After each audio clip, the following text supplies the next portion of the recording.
हमारे चैनल को सब्सक्राइब करें और बेल आइकन दबाएं।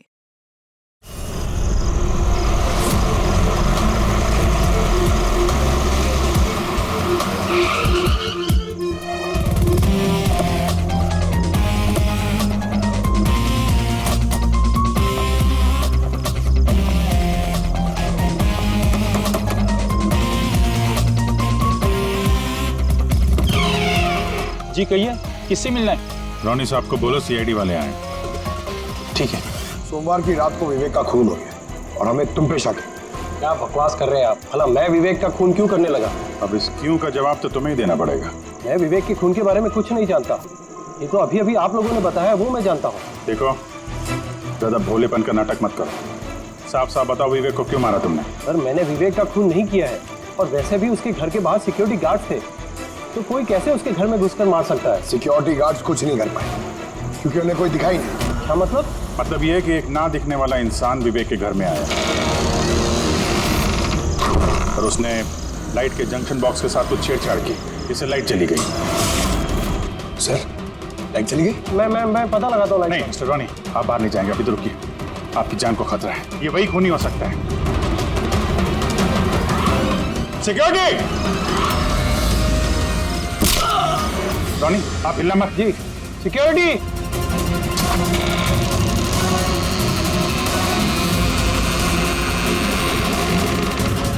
कौन है उधर? सर, सर, हैं? यहाँ पे? कौन है?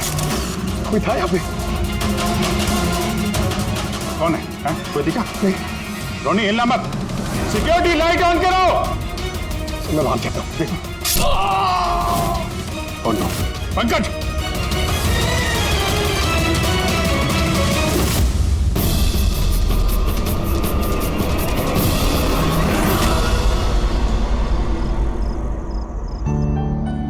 वीना, आज दिन भर सिर्फ काम काम और काम ही रहा है।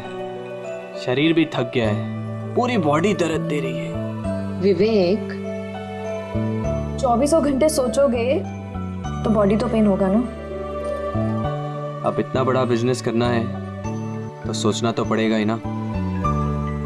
थोड़ा सोच समझ के काम करोगे तो दिमाग पे प्रेशर कम पड़ेगा ना। ये कोई गुड्डे गुड्डियों का खेल नहीं है जो चुटकी बजाते ही काम शुरू हो जाए और चुटकी बजाते ही खेल खत्म। समझ रही हो? ठीक है, एक काम करती हूँ, मैं लोकेश को बुलाती हूँ, वो तुम्हारी मालिश कर देगा अच्छे से। ठीक है? मालिश नहीं, बस गर्मा गर्म एक गिलास दूध मेरे लिए लेकर आ जाओ ताकि सारी थकान दूर हो जाए। अच्छा, तो अभी लेके आई। Please, thank you.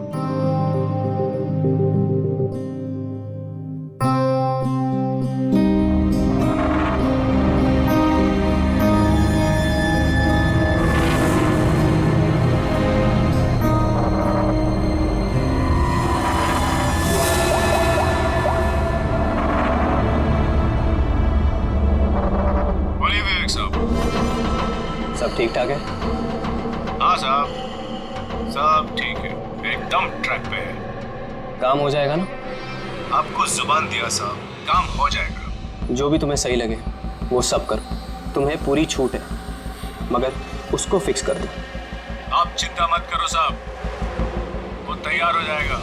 उसको तैयार करना मेरे बाएं हाथ का काम है। गुड।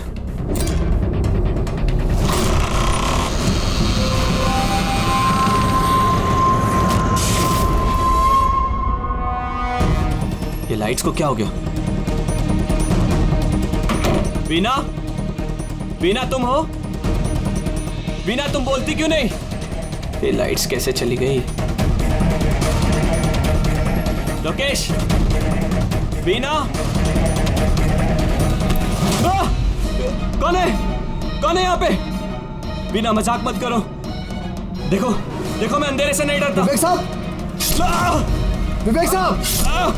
विवेक साहब! लोकेश! वीना! लोकेश, जल्दी आओ, कोई है कमरे में। विवेक साहब! विवेक साहब, दरवाजा खोलिए! विवेक साहब!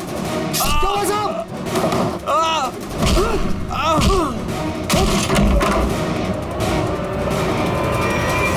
विवेक साहब! मार्गिन! विवेक साहब! विवेक साहब! विवेक साहब!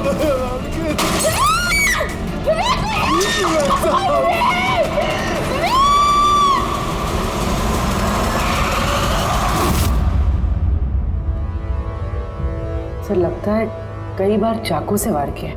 ये देखिए, कटने का और चाकू घोंपने का निशान है। घाव के पैटर्न देख के लगता है कि ये घाव चाकू के नहीं है, किसी और चीज से खून किया गया है। ऐसा क्यों लगता है सर आपको? ये देखो, ये जो घाव के पैटर्न देख रहे हो एकदम बराबर बराबर है, एक ही साइज के, और ये ज्यादा गहरे नहीं है। अगर चाकू का घाव होता तो बड़ा होता, गहरा होता और ऐसे पैटर्न में नहीं बनता। मतलब सर चाकू जैसा ये कोई छोटा हथियार है और उसे बार बार मार के खून किया। लगता तो ऐसा ही है। आप कहाँ थे यार जब ये खून हुआ? साहब मैं नीचे अपने कमरे में था। जब विवेक साहब की चीखने की आवाज सुनी तो मैं दौड़ के ऊपर आया। साहब मैंने दरवाजा खोलने की बहुत कोशिश की लेकिन दरवाजा अंदर से बंद था। विवेक साहब अंदर से जोर जोर से चिल्ला रहे थे, इसलिए मैं दरवाजा तोड़ के अंदर गया और मैंने देखा कि जब दौड़ के अंदर आए तो आपने खूनी को नहीं देखा यहाँ पे? यही तो अजीब है साहब, खूनी दिखा ही नहीं। दरवाजा बंद था अंदर से? हाँ साहब।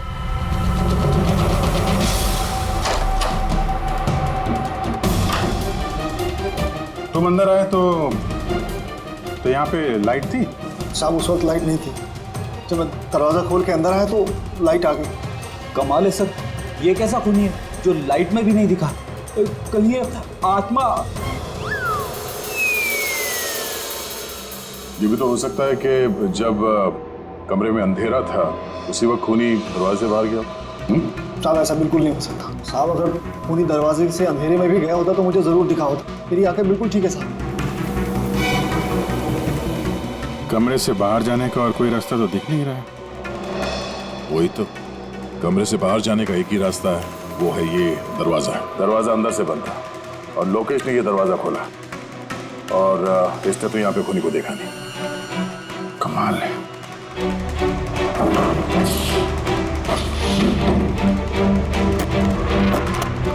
क्योंकि अंदर से बंद है, यहाँ से तो खूनी आ नहीं सकता। तो खूनी अंदर कैसे आया? और फिर बाहर जाते हुए किसी को दिखा नहीं? सर मेरी दादी एक भूतिया कहानी सुनाती थी। पंकज, एक तो ये कहानी नहीं है, हकीकत है, और ये भूतिया नहीं है। सर ये हकीकत है लेकिन भूतिया ही लगता है ना।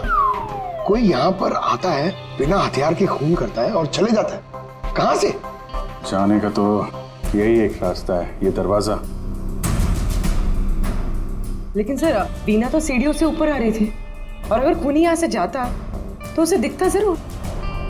कमाल है यार, ये लाइट का आना जाना, इसका कुछ ना कुछ कनेक्शन है इस केस के साथ। लाइट का जंक्शन बॉक्स कहाँ पे है?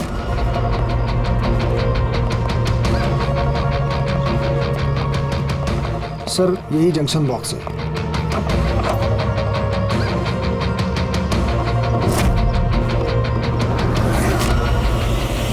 इधर आओ जरा। कल तुम ही ड्यूटी पे थे? मैं तो गेट पे था साहब। तुम्हारे गेट पे रहते कोई घर में घुस के खून कर गया, तुम्हें पता नहीं चला? देखिए साहब, मैं अपनी ड्यूटी पे अलर्ट रहता हूँ, ना कोई अंदर आया है ना कोई बाहर गया है। अलर्ट? तो क्या खूनी हवा में आया, हवा में गायब हो गया है? ये लाइट स्विच ऑफ किसने की थी यहाँ से? पता नहीं साहब, अचानक ऑफ हो गई। मैंने सोचा फ्यूज उड़ गया हो। या कोई स्पार्क वार्क हुआ था जंक्शन बॉक्स में? नहीं साहब, स्पार्क नहीं हुआ था, लाइट चली गई और जैसे ही लाइट चली गई मैं जंक्शन बॉक्स की तरफ दौड़ा। देखा बाकी सबके घर में लाइट है, हमारी क्यों नहीं? और देखा साहब जंक्शन बॉक्स खुला था, जंक्शन बॉक्स का स्विच भी बंद था और मैंने ऑन किया साहब। जैसे ही ऑन किया लाइट आ गई। कोई तो आया था यहाँ पे जिसने लाइट के साथ छेड़छाड़ की है। विवेक की बीवी वीना, उससे भी पूछ लेते हैं।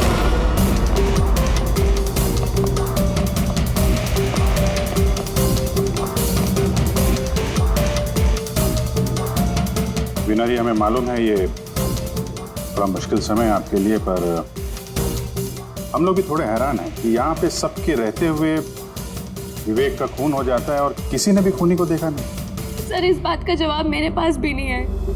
मैं खुद हैरान हूँ, खूनी कहाँ से हवा बनकर आया और कहाँ चला गया। मैं मेरे बच्चों को क्या जवाब दूंगी सर, उन पर क्या बीतेगी। हिम्मत रखो, समय के साथ साथ बच्चे भी समझ जाएंगे। आप कौन है? सर मैं विवेक का बिजनेस पार्टनर हूँ। मेरा नाम राकेश है और मैं अभी जापान से लौटा हूँ। किस सिलसिले में जापान गया था? सर एक बिजनेस के मामले में गया था। क्या बिजनेस क्या करते हैं? सर विवेक और राकेश एक जापान में ऑयल बेसिन का बिजनेस शुरू कर रहे थे। जापान की सी में जॉइंट वेंचर था इंडिया और जापान में। दोस्त तो गया ही, पता नहीं अब इस कंपनी का क्या होगा। विवेक की किसी से कोई दुश्मनी थी क्या, या आजकल कुछ स्ट्रेस में हो, कोई धमकी भरे फोन ऐसा कुछ? नहीं सर, कभी किसी की धमकी या फिर कुछ ऐसा उन्होंने नहीं बताया, लेकिन वो जापान की डील को लेकर काफी टेंशन में रहते थे। किस तरह की टेंशन? डील होगी भी या नहीं। लेकिन सर एक बात और थी। क्या? सर कुछ दिन पहले विवेक एक बहुत अजीब आदमी से मिले थे। अरे आप चिंता मत करो, आपने मुझ पर भरोसा किया, अपना वादा पूरा किया, अब मैं भी आपका वादा पूरा करूंगा। पुलिस को भनक भी नहीं होनी चाहिए। साहब पप्पन नाम है मेरा, मुझ पर भरोसा है ना? विश्वास है इसलिए काम दिया है तुम्हें। बस अब पप्पन का कमाल देखो। पप्पन? देखिए जैसा आपने बताया उससे तो यही लगता है कि ये पप्पन कोई पुराना मुजरिम है, और हर मुजरिम का रिकॉर्ड है हमारे पास। आप उसकी फोटो देखेंगे तो पहचान लेंगे? जी सर। ठीक है, फिर तो जल्दी इस पप्पन का पता चल जाएगा, और उसने क्या किया था वो भी।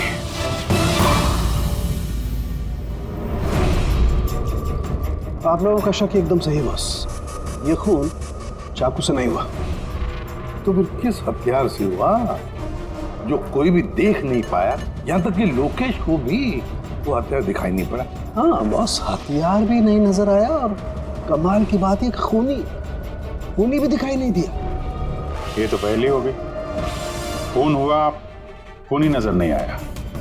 घाव चाकू जैसे हैं लेकिन खून चाकू से नहीं हुआ।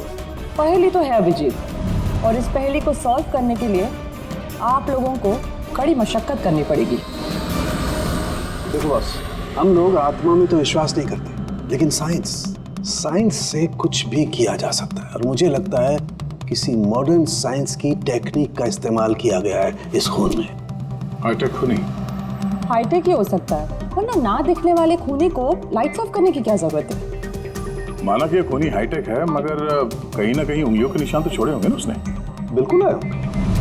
तो फिर सर जो क्राइम सीन से हमने उंगलियों के निशान लाए थे, उनमें से एक निशान खूनी के भी होंगे? होने चाहिए थे, लेकिन अफसोस की बात यह है कि है नहीं। आप लोग जो भी फिंगरप्रिंट्स लेके आए उसमें सिर्फ विवेक और उसकी पत्नी के फिंगरप्रिंट्स हैं, जो एकदम क्लियर है। बाकी के फिंगरप्रिंट्स एकदम स्पष्ट हैं, सब मिल गए हैं। ऐसा लगता है जैसे किसी ने ग्लव्स पहन करके दरवाजा खोला और बंद किया। प्लानिंग के साथ खून किया गया ताकि सबूत ही ना मिले। काम करते हैं, इस विवेक के घर में जितने भी लोग हैं उन सब से अलग अलग स्टेटमेंट लेते हैं, सबसे पूछताछ करते हैं कि उस रात हुआ क्या था। खूनी ने अंधेरे का फायदा उठाया है, अब हम भी अंधेरे में निशाना लगाएंगे। सर, जब ये खून हो रहा होगा तो वो खूनी अंदर ही होगा सर। जैसे ही बीना बाहर गई उसने खून कर दिया। ये थ्योरी हो सकती है पंकज, अगर लाइट नहीं गई होती तो फिर सर दो खूनी होंगे, एक लाइट ऑपरेट कर रहा होगा और अंदर खून कर रहा होगा। मगर जिसने लाइट ऑफ करी वो कहाँ था? वहां पे तो गार्ड खड़ा था, उसने बोला ना उसने किसी को अंदर आते देखा ना कोई बाहर गया। सर लेकिन जब वीना बाहर गई थी तो उसने दरवाजा खुला हुआ देखा था सर, तो हो सकता है कि दरवाजे के ऊपर उसकी उंगली के निशान हो। खूनी यहाँ भी चालाक निकला। सारों के सामने बताया ना, यहाँ कमरे के अंदर हमें एक भी फिंगरप्रिंट्स नहीं मिले, एक भी। उसने हैंड ग्लव्स पहने होंगे सर, इसलिए शायद नहीं मिले। हैंड ग्लव्स तो पहने ही होंगे। विवेक की बॉडी यहाँ पड़ी थी, मतलब यहाँ कहीं खड़ा होगा। 1 मिनट यहाँ खड़े होना जरा पंकज। खूनी जब अंदर आया तो दरवाजा खुला हुआ था। जैसे ही लाइट गई खूनी अंदर आया, उसने दरवाजा बंद किया अंधेरे में उसने विवेक का खून कर दिया। कि जब मुकेश आया था तो ये दरवाजा अंदर से बंद था। हाँ सर, खूनी अंदर ही होगा सर। करेक्ट। और जैसे ही लोकेश दरवाजा खोल के आया, खूनी चुपके से यहाँ से निकल गया। लेकिन अगर खूनी यहाँ से गया है तो लोकेश तो यहीं कहीं खड़ा था, उसे तो दिखना चाहिए था ना खूनी। लोकेश का कहना है उसने सिर्फ यहाँ पे विवेक की बॉडी देखी थी, खूनी उसे नजर नहीं आया। सर ये लोकेशन है, ये झूठ बोल रहा है सर। लगता तो नहीं है। इंटरोगेशन में अच्छे अच्छे झूठ बोलने वाले ना लड़खड़ाने लगते हैं, उनकी जबान कांपने लगती है। ऐसा लगता नहीं है वो झूठ बोल रहा है। ये तो फिर कौन है ये आदमी? वीना ने उसे महसूस किया, लोकेश ने उसे महसूस किया, लेकिन देखा नहीं।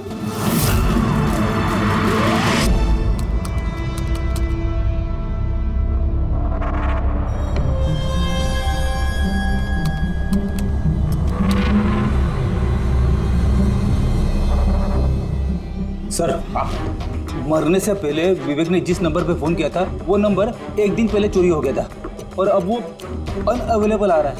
अनअवेलेबल है तो जो पप्पन का होगा दया, पप्पन का नंबर होगा। क्या पता चला उसके बारे में? सर पूरी ट्रेस कर रही है, उसका क्रिमिनल रिकॉर्ड भी चेक कर रही है सर, बहुत जल्द पता चल जाएगा। यही है, यही सर। सर ये देखिए सर, हमारे रिकॉर्ड में तो कई सारे पप्पन हैं, लेकिन वीना के बताए अनुसार ये वही आदमी है जिसकी हमें तलाश है। सर ये वही आदमी है जिसे मैंने विवेक के साथ देखा था।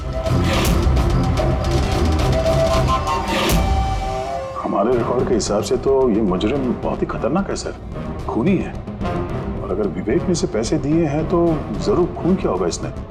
और अभी ये बेल पे बाहर है और पुलिस स्टेशन पे हाजिरी देने के लिए जाता है हर रोज। कौन से पुलिस स्टेशन में जाता है ये हाजिरी देने के लिए?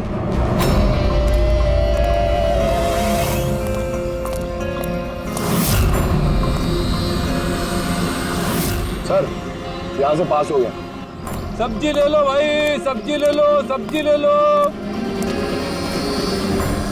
सर पप्पन यहाँ से निकल गया। ले भैया तेरा ठेला संभाल ले। उसको उधर ही रोक के रख, चाहे वो रोए या हंसे तुम उसकी चिंता मत कर।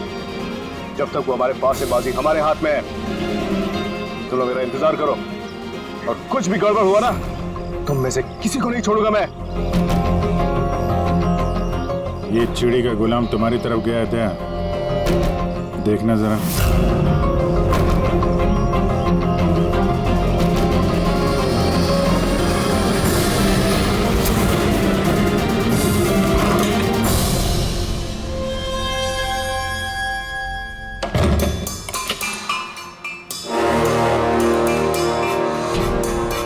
कैसा लगा हमारा इनविटेशन भरत साहब? देखो देखो, आप लोग जो कोई भी हो, मुझे और मेरे बेटे को छोड़ दो। मैं आप लोगों से रहम की भीख मांगता हूँ, रहम। ओके फाइन, एक काम करो, मुझे तुम यहाँ पर रोक लो, लेकिन मेरे बेटे को छोड़ दो। मुझे ना तो तुम चाहिए ना तुम्हारा बेटा। मैं चाहता हूँ कि तुम विवेक सर की बिड पास करो।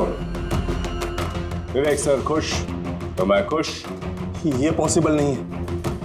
मैं इंडियन मिनिस्ट्री में एक एम्प्लॉय हूँ। माना कि सारे कॉन्ट्रैक्ट मेरे जरिए पास होते, लेकिन मैं ऐसे ही किसी कंपनी का कॉन्ट्रैक्ट कैसे पास करवा दूं सर? मिस्टर भरत, तुम ना मामले की गंभीरता को नहीं समझ रहे हो।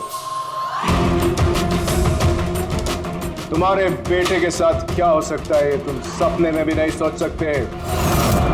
सपने में तुम भी नहीं सोच सकते कि अब तुम्हारे साथ क्या होने वाला है। सर मैं मिनिस्ट्री की तरफ से काम कर रहा था। जितनी भी सील्ड बिड इंडियन फर्म्स की तरफ से होती हैं उसका इंचार्ज था मैं। चीनी या जापानी कंपनियों के पास अपने देश में नीलामी का कार्यालय था, लेकिन सभी भारतीय बोलियां उनके पास आई। किसी विदेशी कंपनी को भी कॉन्ट्रैक्ट मिला था क्या? नहीं सर, इसके बारे में सभी की कॉमन राय थी, क्योंकि भारतीयों के पास चीप लेबर और रॉ मटेरियल इजीली अवेलेबल था, इसलिए दूसरी विदेशी कंपनियों को कॉन्ट्रैक्ट मिलना मुश्किल था सर। सर इस नीलामी का चक्कर तो समझ में आ गया। इस विवेक ने नीलामी को अपने फेवर में करने के लिए इनके बेटे को किडनैप किया, मगर विवेक को किसने मारा होगा और क्यों? ये काम तो जरूर किसी इंडियन कंपनी का ही है जो विवेक का कॉम्पिटिटर था। इसी चक्कर में हुआ ये सब। वो लिस्ट लाए ना आप जो विवेक के अलावा इंडियन मीडियर्स थे? ये सर, जैसा आपने कहा था आपके अकॉर्डिंग ये मैंने लिस्ट तैयार की है। Thank you. कार्तिक, विवेक, इन दोनों के अलावा राकेश, प्रमेश, शिवानी, रोनी और नवीन। अच्छा भरत जी, इनमें से आपको कौन लगता है जो विवेक के खिलाफ बोली लगाने वाला सबसे ज्यादा? सर, यानी ऐसा कोई आदमी जो विवेक के ये बिड जीतने से दुखी हो या फिर उसे कोई नुकसान हो? सर ऐसे तो दो लोग हो सकते हैं, रोनी और नवीन। रोनी और नवीन, तो फिर मिल लो, इस रोनी और नवीन से पूछताछ करो, उनसे पता तो चले है कौन ऐसा जो बिना दिखे भी खून कर सकता है।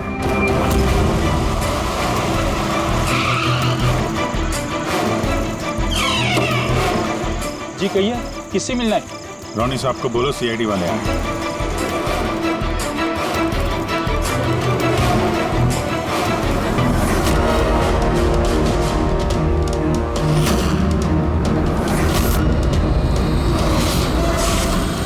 सर, लाइट चली गई?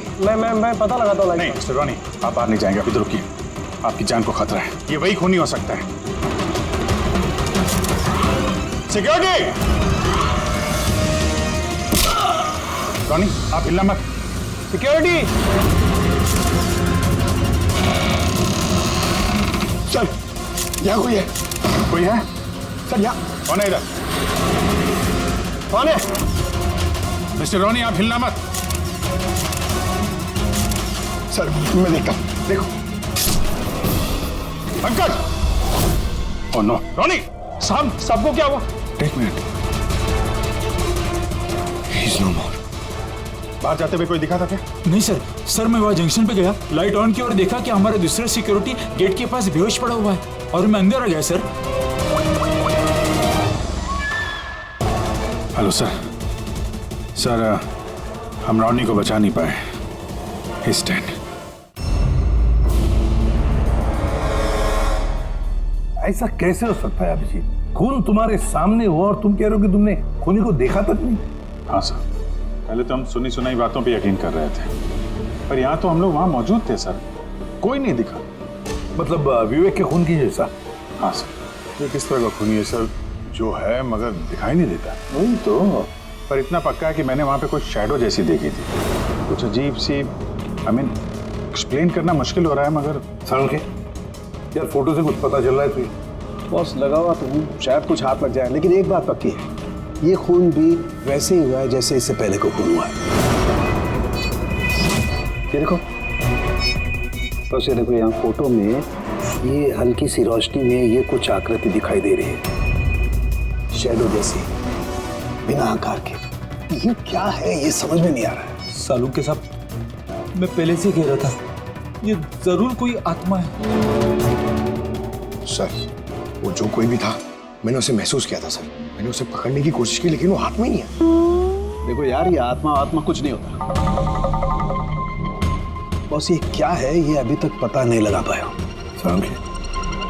ये किस किस्म का हथियार इस्तेमाल किया इस खूनी ने? ये है बॉस, ये हथियार, इसे शूरिकेन कहते हैं बॉस। शूरिकेन? तो इस तरह का हथियार तो मैंने मार्शल आर्ट्स वाली फिल्मों में देखा है। अरे इसे तो वो निंजाज यूज करते हैं, वो निंजा।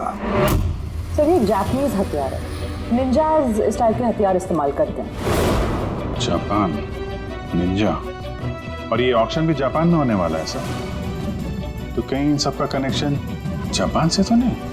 बिल्कुल है, जापान से कनेक्शन है। इस राकेश से मिलना पड़ेगा। वही गया था ना जापान, किसी डील के बारे में बात करने। राकेश, तुम विवेक के पार्टनर हो, है ना? तो तुम तो जरूर जानते होंगे कि विवेक ने बिड हासिल करने के लिए पप्पन नाम के किसी गुंडे को हायर किया था, भरत के बेटे को किडनैप करने के लिए, है ना? नहीं सर, इसके बारे में मुझे कुछ भी मालूम नहीं। अरे ऐसा कैसे हो सकता है? इतनी बड़ी बात और पार्टनर को पता नहीं? सर वो मुझसे काफ़ी बातें छुपाता था, इसीलिए बिजनेस में भी लॉस हो रहा था। वो इतना बेताब रहता था कि लॉस कवर करने के लिए वो क्या क्या करता था और कहाँ कहाँ जाता था मुझे बिल्कुल मालूम नहीं है। अच्छा, वैसे आप जापान गए थे ना विवेक के खून से पहले? हाँ गया।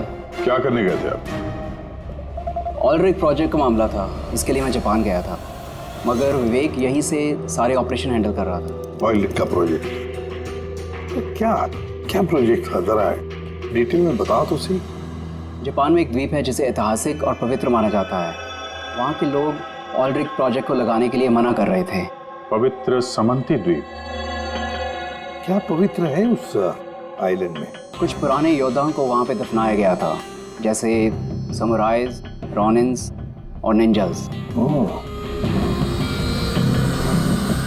समुराई, रॉनिन, निंजास, पुराने योद्धाओं को दफना दिया था वहां पर। सर ये कोई इत्तेफाक है या कुछ और? ये जो निंजास है ये पुराने दौर के हथियारे थे सर जापान में, पर आज भी काफी लोग इन लोगों को मानते हैं। तो वो लोग नहीं चाहते होंगे कि उस जगह पे ये ऑयल ड्रिलिंग हो और उन लोगों ने इन्हें। हाँ हो सकता है दया, हो सकता है, पर ये भी तो हो सकता है कि इन लोगों की आपसी दुश्मनी, कोई बिजनेस राइवल। चलिए नवीन तो नहीं हो सकता, क्योंकि जब दूसरा खून हुआ तब मैं और पूरी उसी के साथ थे। तो फिर ये बचे 3 बिडर्स, शिवानी, प्रमेश और कार्तिक, तीनों को बुला लेते हैं यहाँ पर। कार्तिक, प्रमेश, शिवानी, तो तुम 3 भारतीय थे विवेक के साथ बिड करने में जापान में, मगर डील हमारे हाथ में आई नहीं, और इसी वजह से विवेक और रोनी का खून हुआ है। कार्तिक आप कहाँ थे जब ये दोनों खून हुए? सर मैं मीटिंग में ही था, आप मेरे एम्प्लॉय से पूछ सकते हैं सर। और प्रमेश? सर मैं सामाजिक व्यक्ति हूँ, और सर इसके गवाह सर वो अफसर हैं, और सर जिस वक्त खून हुआ मैं उनका साथी था सर। तो ये भी तो हो सकता है ना ये खून तुम लोगों ने करवाया? सर हम क्यों खून करवाने लगे, सब अपने अपने नसीब का खाते हैं सर, और डील नहीं हुई तो क्या हुआ सर, कभी ना कभी कोई ना कोई डील तो हो ही जाएगी। वैसे आप कहाँ थे शिवानी जब ये खून हुआ? सर मैं जापान गई थी। और क्या करने गई थी आप जापान में? सर एक मजबूरी आ गई थी। मजबूरी? कैसी मजबूरी? सर कुछ विदेशी कंपनियां हमारी भारतीय कंपनियों के बारे में गलत अफवाहें उड़ा रही थी, उसी वजह से भारतीय कंपनियों को बहुत ही चिंता हो रही थी, तो हम वहां उनकी चिंता दूर करने गए थे और ये बताने गए थे कि भारतीय कंपनियां सबसे बेहतर होती हैं। और वैसे भी सर हमने अपनी बिड्स विड्रॉ कर ली थी, तो फिर हम क्यों मारेंगे उन्हें? और बिड्स विड्रॉ करने की कोई खास वजह? सर वजह सर ये थी कि हम लोग अपनी ज़िंदगी में सर टेंशन नहीं चाहते हैं, और सर हम लोग किसी भी तरह का कोई रिस्क नहीं चाहते हैं। सर हम लोग को सर जो भी मिल रहा है सर हम उतने में खुश हैं।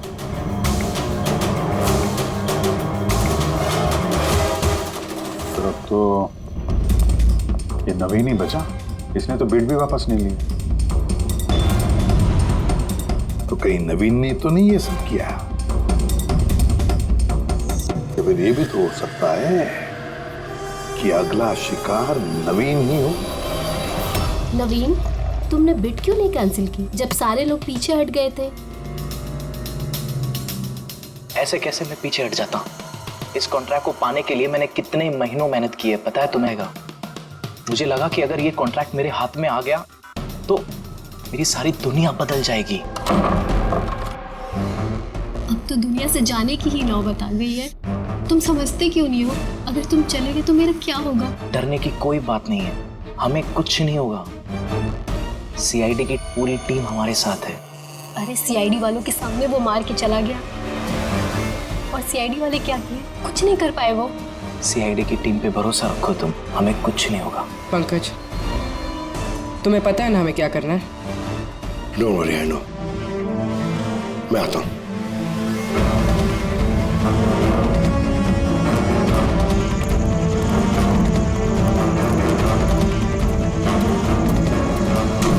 ये है वो जंक्शन बॉक्स जिसकी वजह से सारा पंगा हो रहा है।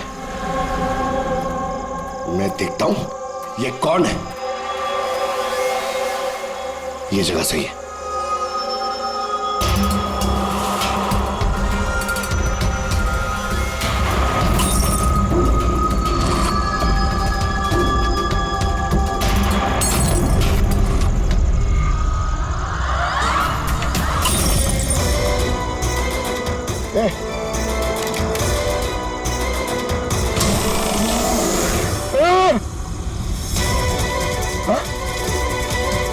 कौन है?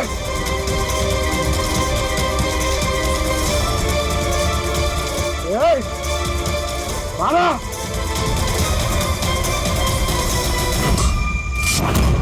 नवीन, ये लाइट को क्या हो गया? अरे कुछ नहीं हुआ।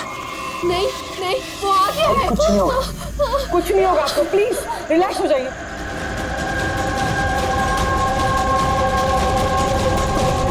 रिलैक्स हो जाइए। नवीन, सामने आओ, वो तुम्हें मार डालेगा। अरे नहीं।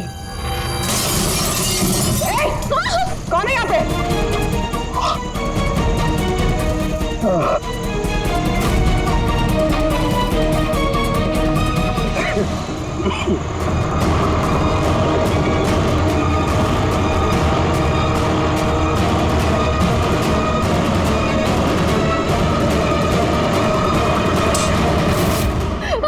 आप लोग ठीक है?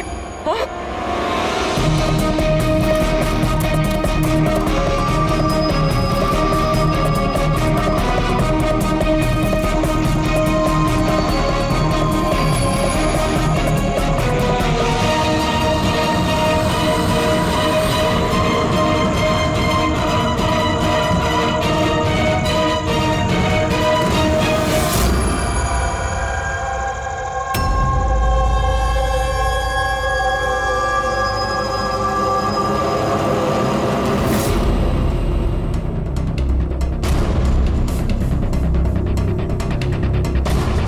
मैंने वहां पर 6 गोलियां चलाई थी। उनमें से 5 गोलियां तो मिल गई, मगर एक गोली उस खूनी को जरूर लगी है। एक गोली खूनी को लगी है? तो तुम इतनी यकीन के साथ कैसे कह सकती हो कि 6 में से एक गोली खूनी को लगी है? क्या वहां पे कोई खून वगैरह गिरा था? नहीं सर, खून तो नहीं था वहां पर, लेकिन गोली लगने की आवाज जरूर आई थी। अगर गोली लगी है तो खून तो निकलेगा ही। घर के अंदर ना सही तो घर के बाहर कहीं मिला? नहीं सर, हमने अच्छे से चेक किया था, वहां पर खून था ही नहीं। हो सकता है सर खूनी ने बुलेट प्रूफ वेस्ट पहन रखी हो। और सर ये भी तो हो सकता है कि ये काला कपड़ा उस बुलेट प्रूफ वेस्ट का टुकड़ा हो। क्या इस काले कपड़े के टुकड़े से कुछ पता चल रहा है तुझे? नहीं बॉस, इस कपड़े पर से भी खून के ट्रेसेस तो नहीं मिले। खून के अलावा कुछ मिला तुझे? हाँ, ये कपड़ा इतना काला है कि विश्वास नहीं होता है। इस पर से कोई भी रिफ्लेक्शन हो ही नहीं सकता है। रिफ्लेक्शन नहीं हो सकता? मतलब ये फ्रेडी कि जब आप किसी भी चीज पर लाइट डालते हैं तो वो लाइट थोड़ी सी रिफ्लेक्ट होके आपकी आंखों में आती है। इसी से पता चलता है कि क्या चीज है, उसका कलर क्या है, ये सब कुछ। लेकिन इस कपड़े पर अगर आप लाइट डालेंगे तो रिफ्लेक्ट होगी ही नहीं। इस कपड़े पे लाइट मारेंगे तो ये कपड़ा दिखेगा नहीं ना। मैं दिखाता हूं, ये देखो, ये यहाँ पर ये लाइट है। अब हम इसे ट्रैवल करते हैं इस कपड़े पर और ये देखो लाइट गायब। माय गॉड, मतलब इस कपड़े ने सारी की सारी लाइट एब्जॉर्ब कर ली। और ये देखो, कपड़े से बाहर आए तो फिर से लाइट दिखाई देना शुरू हो गई। अजीब कपड़ा है, पूरी लाइट एब्जॉर्ब कर लेता है। पता ही नहीं चल रहा था कपड़ा है कि नहीं। के नवीन की जान को खतरा है, जो भी है जल्दी बता दे। बॉस, मैं जानता हूं कि ये क्या है और खून कैसे हुआ है।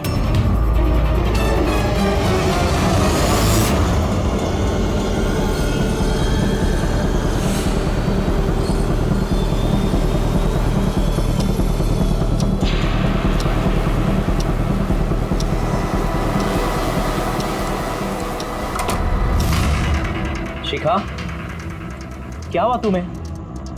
क्यों इतनी परेशान लग रही हो? हमें कुछ नहीं होगा। रिलैक्स हो जाओ। कैसे रिलैक्स हो जाओ? तुम्हें कुछ हो गया तो? शिखा, मैंने बोला हमें कुछ नहीं होगा। नवीन, ये लाइट कैसे चली गई? अरे नवीन, वो आ गया है। कोई नहीं वो तुम्हें मार डालेगा।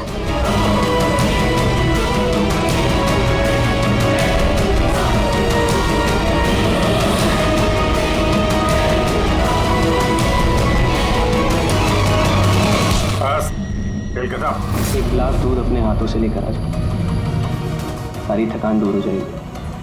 अच्छा, अभी लेकर आती हूँ। Please, thank you.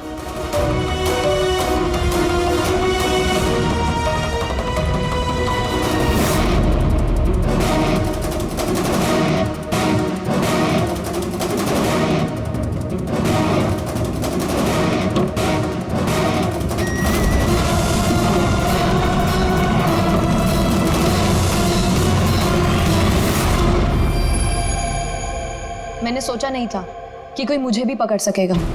हमने भी नहीं सोचा था कि एक पत्नी अपने पति का खून कर देगी। अपराधी चाहे जितना दिमाग लगाकर अपराध को अंजाम दे, कहीं ना कहीं उससे कोई ना कोई गलती हो ही जाती है।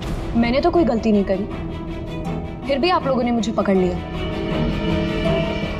नहीं, गलती हुई तुमसे। ये कपड़ा पहन के तुमने बहुत अकलमंदी दिखाई थी, लेकिन इस कपड़े का टुकड़ा हमें खिड़की में से मिल गया, और खिड़की पे फंसा हुआ वो कपड़ा हमारे लिए सबूत बन गया, और उसी कपड़े की वजह से तुम हमारी पकड़ में आ गई। ये कैसा कपड़ा है सर? मैंने इसके बारे में पहले सिर्फ सुना था बॉस। मुझे पता नहीं था कि इसका इस्तेमाल किया जा सकता है, वो भी इस तरीके से। इसे जिस व्यक्ति ने बनाया उसने अपने हिसाब से इसको नाम दिया, लेकिन एक बात पक्की है, ये दुनिया की सबसे ज्यादा काली चीज है। मैं तो कुछ समझा नहीं। सीधे तरीके से ये बात है फ्रेडी कि अगर इस कपड़े का कोई सूट बना करके पहन लेगा, वो व्यक्ति आपको दिखाई नहीं देगा तब तक जब तक कि उसके आसपास की सारी लाइट्स एलिमिनेट ना हो जाए। वो दिखाई नहीं देगा। अगर दिखाई देगा तो सिर्फ एक आकृति दिखाई देगी, एक छाया, वो भी बिना किसी रूप के। ये एक 3D से 2D में बदल जाने की प्रक्रिया है। अरे सर, कोई तो लाइट होगी जिससे ये दिखे। ऐसी कोई लाइट नहीं है, ना इंफ्रारेड लाइट, ना यूवी लाइट, ना ही लाइट स्पेक्ट्रम। अभिजीत, नवीन से कहो कि वो बिड विड्रॉ ना करे, और ये इंफॉर्मेशन सब में फैला दो। सर, इस बात के फैलते ही उस पर फिर से हमला हो सकता है। यही तो हम चाहते हैं पूर्वी, यही तो हम चाहते हैं। ये ब्लैक फैब्रिक लाइट को एब्जॉर्ब कर लेता है, लेकिन हीट को एब्जॉर्ब नहीं करता। हीट को तो रिफ्लेक्ट करेगा ही। हम खूनी को पकड़ेंगे थर्मल विजन से।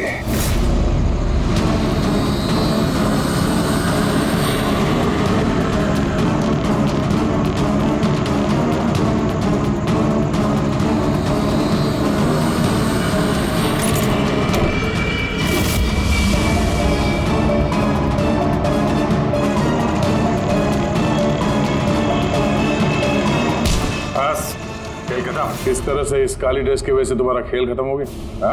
अब जल्दी से बताओ, अपने पति का खून क्यों किया तुमने? नफरत थी मुझे उससे। उसकी बीवी कहलाते हुए भी मुझे शर्म आती थी। क्यों? ऐसा क्या करता था वो कि तुम्हें इतनी नफरत थी? ये जो बिजनेस था मेरे पापा ने उसे दिया था। इतना बड़ा एम्पायर खड़ा करके दिया उसे, और वो उसे मिट्टी में मिलाने की कोशिश कर रहा था।